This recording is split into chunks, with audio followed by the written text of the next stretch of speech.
دکتر گنول سپاسیت که انتو هاتیا دنگ امریکا مد خواست ام دست بی بکن به ریبازین ترکیه و به تایبت آک پارتی که همو داماد بیجتن و سیاست زیرو پرابلم دیگل ولاتن هفسونیر خواهیا لینها دیاره گلک شهنه دیگل عراق دیگل سوریا دیگل ولاتن دی اری ترکیه اف قنجج دست دایا بگمان بهار عربانه جهر کسی که ایران نچاور گریبو و ترکیه نجدایه.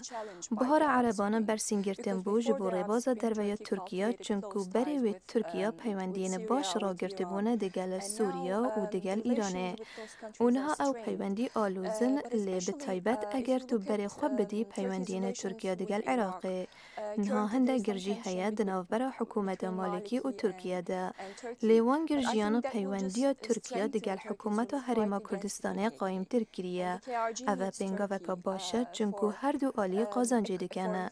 ترکیه آلی کاریا حکومت و حریم دوید ده شرای دجی پککه ده و حکومت و حریم پیتوی به ترکیه هیا بو آواگرنا جیرخانه آبوری. ترکیه گرجک هیا دیگل عراقیان دیگل حکومت مالکی حکومت مالکی دیگل سنیان که شهر جبر چی ترکیه خود دیخشته و ناف بری ویکی شیدا. Because Turkey's main interest is in a unified Iraq. چونکو برجواندی پیشینه یا ترکیه عراق یا گرتیه.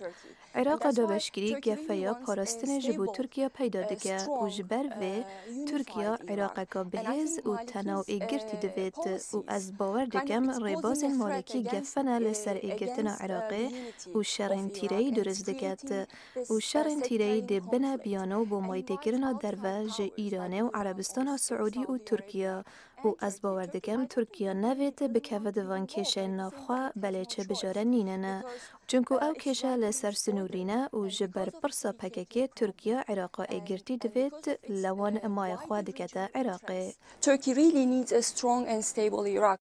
شارزاین سیاست لحرمی باور دکن که اف کشه یان بهارا عربان لحرمی وصادکتن ترکی و کردن عراق بگهنه ایک.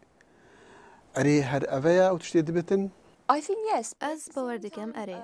راسته پیوندین ترکیه و حریم کردستان عراقی نزدیکتر بونه بله لعینی دم گهارتن بونه ده پیوندین دروین ترکیه ده جبر بهار عربانه بو نمونه ترکیه و عراقی هلوستن جدا هنه به تایبت همبر سوریه و ایرانه اوی گرجی پیدا کریه دنیو برا ترکیه و حکومت مالکی ده لبغدای لیدگل حکومت حریم کردستان پیوندی مکمتر بونه.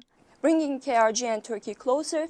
دکتر گنول الوان هیا ما بری چند روزه کان لترکیه دیاره هندک روزنامه بحث هندی کربو کو سروکی هریما کردستان عراقی مسعود بارزانی دل مها چهار سرخوبونا دولت که کردی راب گهینتن دیاره هر او راپورت به دنگ بون ما نزانی جدری وان چبو اگر حبت تشتکی وصاحتا چندی او کارک یان جی پینگاوک راست بینه.